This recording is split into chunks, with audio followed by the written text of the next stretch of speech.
Hey, what's up, everybody? Welcome back to Red Mug Music. I'm Brian. Today we're going to rediscover Arcadia's one and only album, So Red the Rose.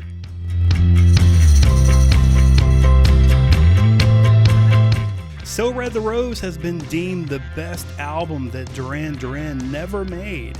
But a lot of people wish that Duran Duran had done this album, but Simon Le Bon said himself that he's very glad that they did it the way they did it. Because as they would not interject themselves into the Power Station project, the same goes for John and Andy to be involved in Arcadia. It just really wasn't meant to be. So it went the way that they wanted it to.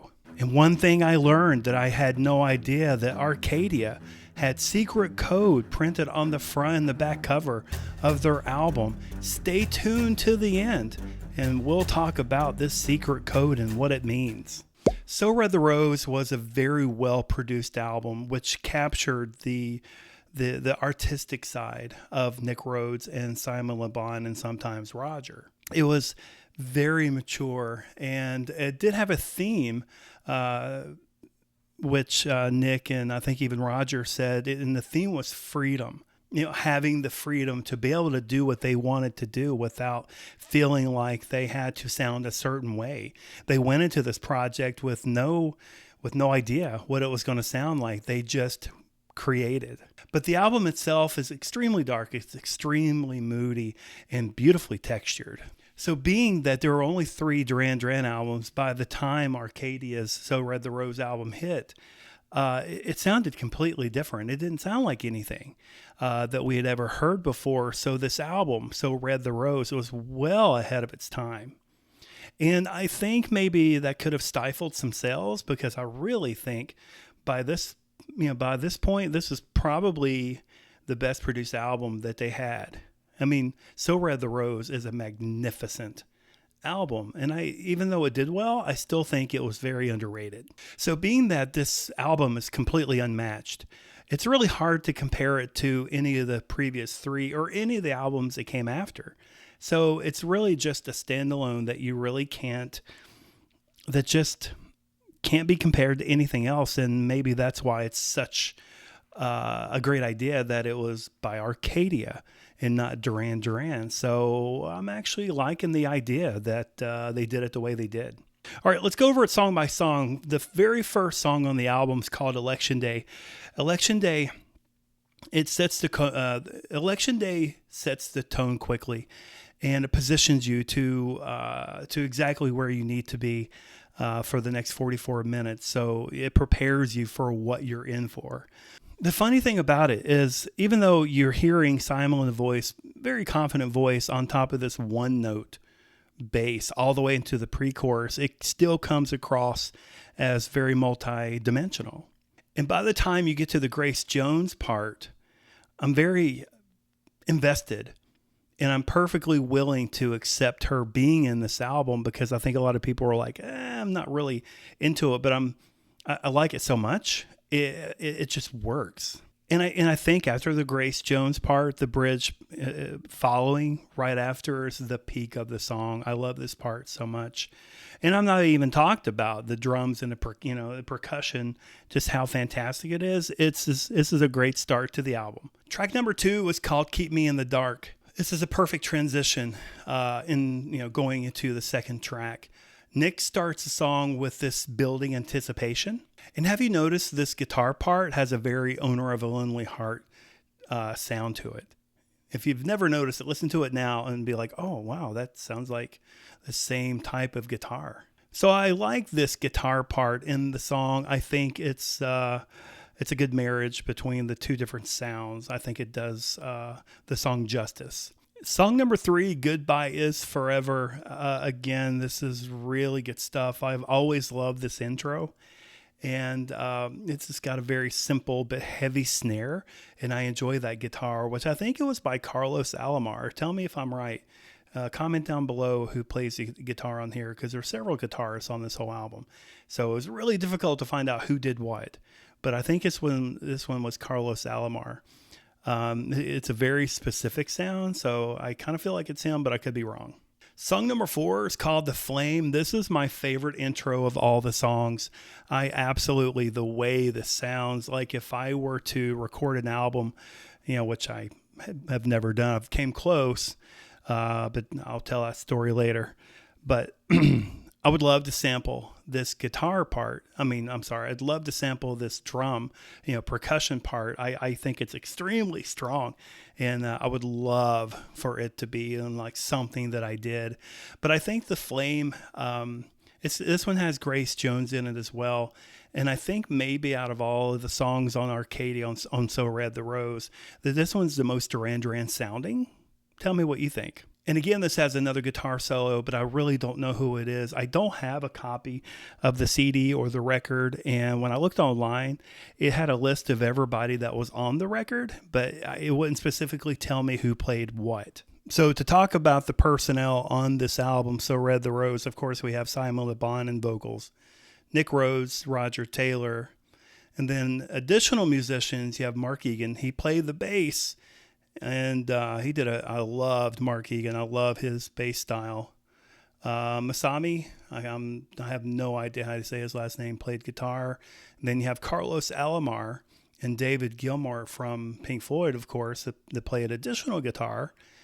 And we have Sting, Grace Jones, additional vocals, have Herbie Hancock on The Promise. Andy McKay on saxophone, and if you don't know where he's from Roxy Music. And Steve Jordan, additional drums on Lady Ice. David Van Tighem and Manu Katch, I don't know how you say his name. Rafael De Jesus, additional percussion.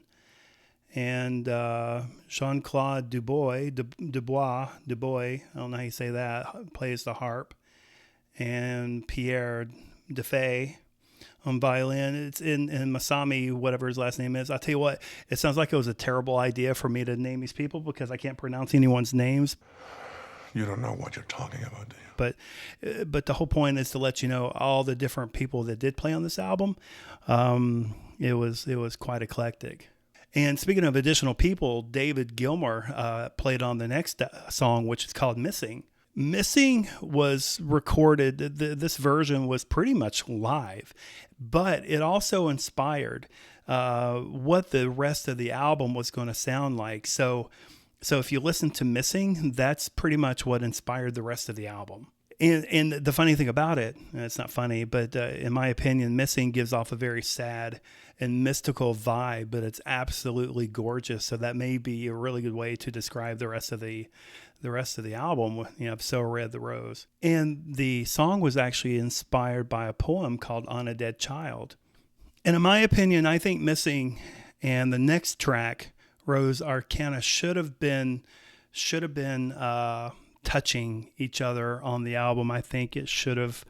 There shouldn't have been any gaps between one song and the next, and that would have given it a lot more artistic flavor. Shoulda, woulda, coulda, Raj. But I think Rose Arcana is a really good follow-up to Missing and pretty much an intro going into The Promise. And Rose Arcana is not a very long song, but it is a long song, but they couldn't fit the whole thing on the album. So they actually cut it up just so it would fit. If you listen to the deluxe album edition of So Red the Rose, you can actually hear the entire song. And it's actually very, very good, and actually a shame that it couldn't make it in full, in its entirety on this album. But it's a really good intro going into the next song, which is called The Promise. The Promise features Sting. I love Sting. I think Sting can sing back up to every song in the world, and it would just make every song better. Of course, it has David Gilmour, probably the only reason why I like Pink Floyd, because of David Gilmour. The tone of that guitar is unmatched. And then you may not have known it has Herbie Hancock playing on this song as well. What I noticed most of all on The Promise, except for the fact that it's just a fantastic track. I mean, this is probably my favorite song on the whole album. The way Simon Le Bon sings it is extremely slow and dragged out. The very first verse takes 4 measures to get it out incomplete. The very first verse takes 4 measures to get to sing into completion. So I like the contrast between the how the vocals are done and how the music is. But to me, I think The Promise is very highly underrated, and it's the highlight, the peak of this album. The next song is called El Diablo. El Diablo has so many textures and influences. There's so many textures, influences found on this song. I love the Spanish guitar and everything else about this song. But my favorite part about El Diablo is the end. I just think it's got a very futuristic sound. And then it beautifully and perfectly segues into the next song, which is the last song on the album, called Lady Ice. Lady Ice is haunting. It's very haunting, very industrial. Every time I hear Lady Ice, it always comes across like a theatrical play, like an entire theatrical play. There's so many different acts. There's so many different parts and different moods and different textures. It's very complex and it's very grand and offers a beautiful and perfect conclusion to So Red the Rose.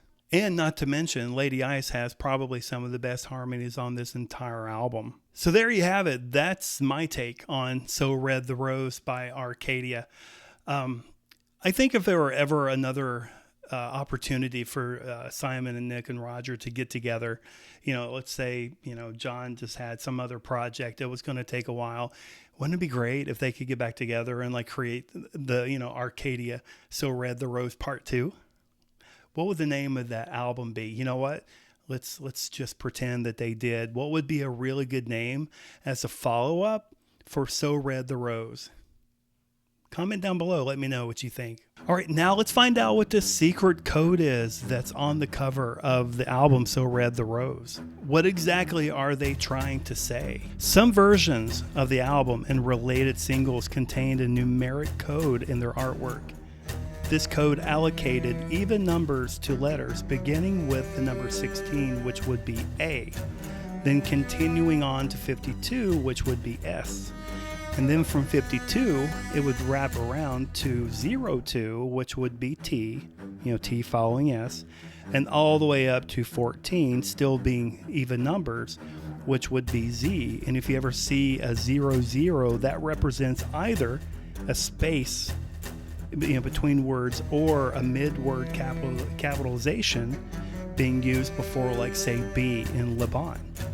The numbers on the front cover of the US CD release decode to spell Taylor, Rhodes, Lebanon, which are the surnames of the members of the group. And then the circular image on the back of the CD insert spells So Red the Rose, both forward and backwards, while the 3 letters in the center are TRL, which stands for Taylor, Rhodes, and Lebanon. So for secret codes, this is almost as anticlimactic as drink more Ovaltine.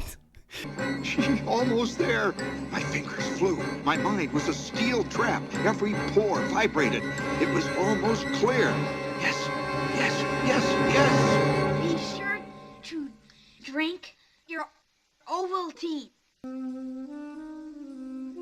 Son of a bitch. Speaking of, Christmas movies, if you know what movie that come from, comment down below. It's one of my favorite Christmas movies. So comment down below. Let me know if you know what that is. But now you know what the secret code is on the cover on the front and the back of So Red the Rose. I mean, even though it was just their names and the name of the album, it's still cool to figure it out. Okay, well, that's going to be it for my video. Don't forget to subscribe if you enjoyed what you saw. I would appreciate it. And click that little bell. It will ensure that you get a notification every time a new video comes out, because you don't want to miss them. So that's it for this week. Thanks for watching. See you guys next time.